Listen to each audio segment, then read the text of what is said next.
pater, diakon, frater, bruder, ibu bapak saudara-saudari, adik-adik yang terkasih dalam Kristus.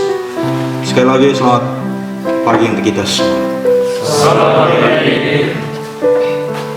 Di bawah situasi PPKM, pemberlakuan pembatasan kegiatan masyarakat, kita tetap mengalami Allah yang tidak membatasi diri, Allah yang tetap membangun kedekatan, dan Allah yang selalu memanggil kita untuk pulang. Dan itu kita temukan dalam sabda Allah yang kita renungkan pada minggu biasa yang ke-15 hari ini. Dalam bacaan pertama tadi kita berjumpa dengan nubuat Amos. Amos ini seorang dari kerajaan selatan, dari kerajaan Yehuda. Dikisahkan tadi bahwa dia adalah seorang penggembala kambing domba, dan dia juga pekerjaan harian juga itu adalah seorang pemungut buah arah hutan.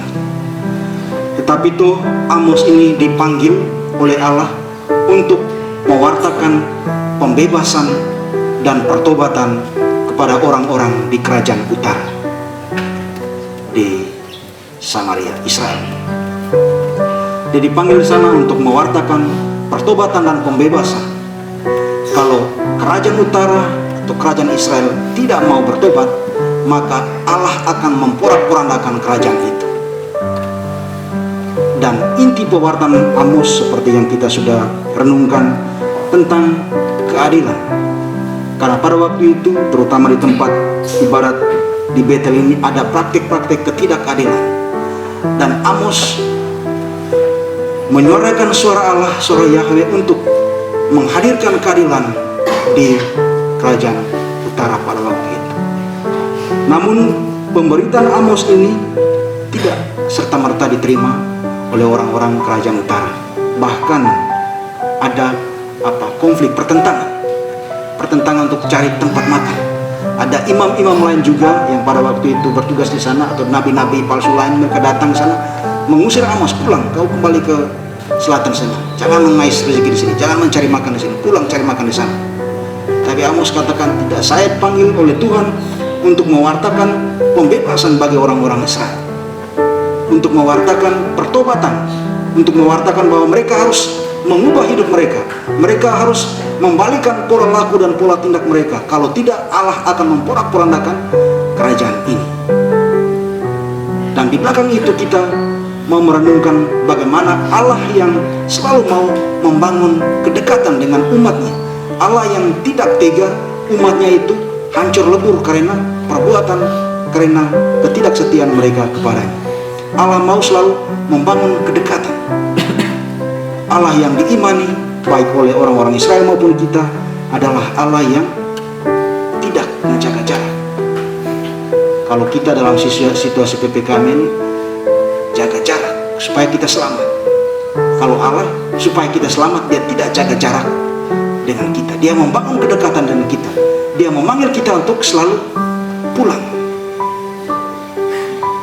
Dan puncak Allah yang selalu memanggil kita untuk pulang, untuk supaya kita masuk dalam rencana dan sketsanya sendiri supaya kita semua selamat, yaitu ketika dia mengutus putranya sendiri.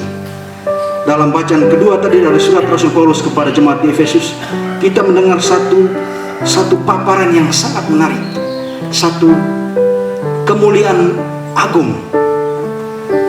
Dan surat Paulus kepada jemaat di Efesus ini ditulis kurang lebih pada tahun 63. Pada waktu itu Paulus berada di tahanan di kota Roma. Meskipun dia berada dalam tahanan, dia tidak kehilangan semangat untuk menyemangati jemaatnya yang dulu pernah dikunjungi. Dan dia menulis satu teologi yang sangat dalam. Bagian bab 1 yang kita baca pada pagi ini, itu bagian pembuka. Dan dalam bagian pembuka ini Paulus menguraikan tentang satu kemuliaan yang agung, tentang Bapa, Putra, dan Roh Kudus. Bapa sebagai asal mula keselamatan, dan dalam Putra sebagai pelaksana, dan Roh Kudus sebagai materai dari keselamatan itu. Dan di dalam pujian agung tentang Bapa, Putra, dan Roh Kudus ini, kita menemukan manusia yang diangkat. Kita menemukan diri kita yang diingat secara kekal oleh Allah.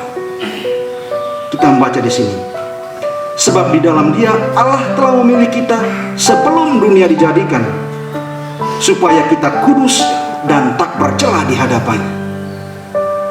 Jadi kita masuk semua dalam rancangan Allah. Kalau dalam bangunan itu kita masuk dalam rak, masuk dalam rak. Bahkan sejak dunia dijadikan, supaya apa? Supaya kita kudus dan tidak bercela di hadapannya. Supaya kita dikhususkan, supaya kita dipisahkan dari dunia yang berseberangan dengan Allah. Dan Allah telah menetapkan itu sejak semula. Dan semuanya itu memuncak di dalam diri Yesus Kristus. Di dalam Dia kita semua ini diangkat. Di dalam pujian ini Paulus mau supaya jemaat di Efesus masuk dalam pengalaman ini, masuk dalam pengalaman kemuliaan agung tentang Bapa, Putra dan Roh Kudus.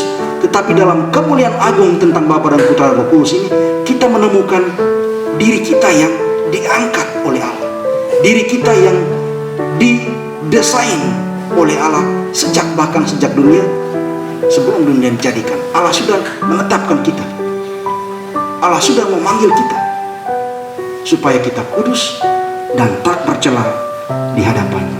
Lagi-lagi di belakang itu kita merenungkan Allah yang selalu membangun kedekatan, Allah yang tidak jaga jarak, Allah yang tidak pernah berhenti mengalirkan rahmat-Nya kepada kita semua. Kalau Allah berhenti mengalirkan rahmat, otomatis kita semua ini mungkin sudah luluh lantah dan hancur lebur. Dan juga supaya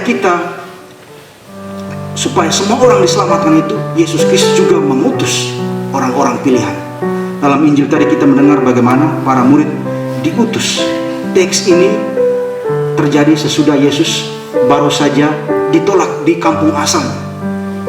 Jadi Yesus juga tidak kehilangan akal dalam karya kerasulan.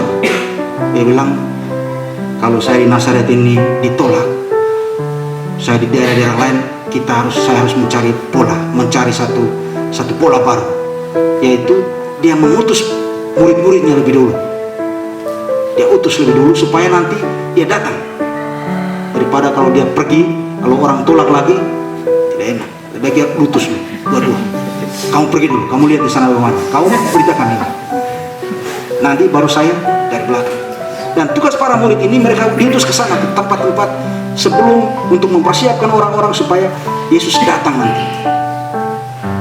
Dan 3 hal penting yang dalam Injil tadi, bahwa para murid tadi adalah orang-orang yang dipilih. Mereka dipilih oleh Yesus sendiri. Dan yang kedua, mereka sudah mengalami perjalanan bersama Yesus, mengalami proses pemuritan bersama dengan Yesus. Dan sesudah itu kini tiba saatnya mereka diutus. Dan sebelum perutusan itu mereka diberi kuasa. Dan apa misi yang mereka bawa ke sana? Misi yang mereka bawa itu adalah membawa kuasa yang mereka terima dari Yesus kepada orang-orang yang mereka jumpai. Karena itu Yesus katakan, kamu pergi, tetapi cepat, gerak cepat. Jangan terlalu bertele-tele. Masuk rumah salam, kalau tidak terima keluar lagi, pergi lagi ke rumah lain. Karena itu karena ini kan perginya sifatnya untuk cek. Jadi tidak perlu bawa barang-barang.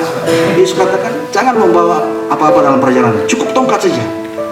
Jangan membawa roti apa semua, jangan. Karena ini perginya untuk dalam waktu singkat. Kamu bisa pergi langsung pulang lagi.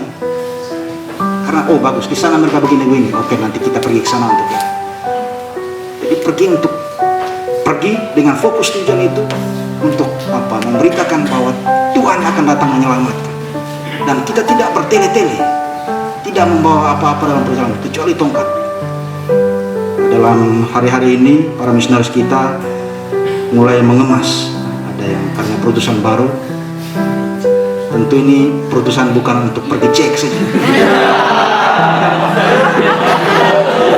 tapi perutusan untuk mengalami, untuk membangun kedekatan, untuk mengalami, untuk membawa Allah semakin dekat dengan umat yang dilayani, untuk membawa orang-orang yang dijumpai semakin mengalami Allah yang tidak jaga jarak, Allah yang tidak membatasi rahmat dan anugerah, dan Allah yang selalu memanggil semua orang untuk pulang, untuk masuk dalam pengalaman bahwa sejak awal mula, bahkan sebelum dunia dijadikan, dia sudah dipilih, sudah dianugerahkan, sudah ditetapkan untuk menjadi kudus dan tak bercela.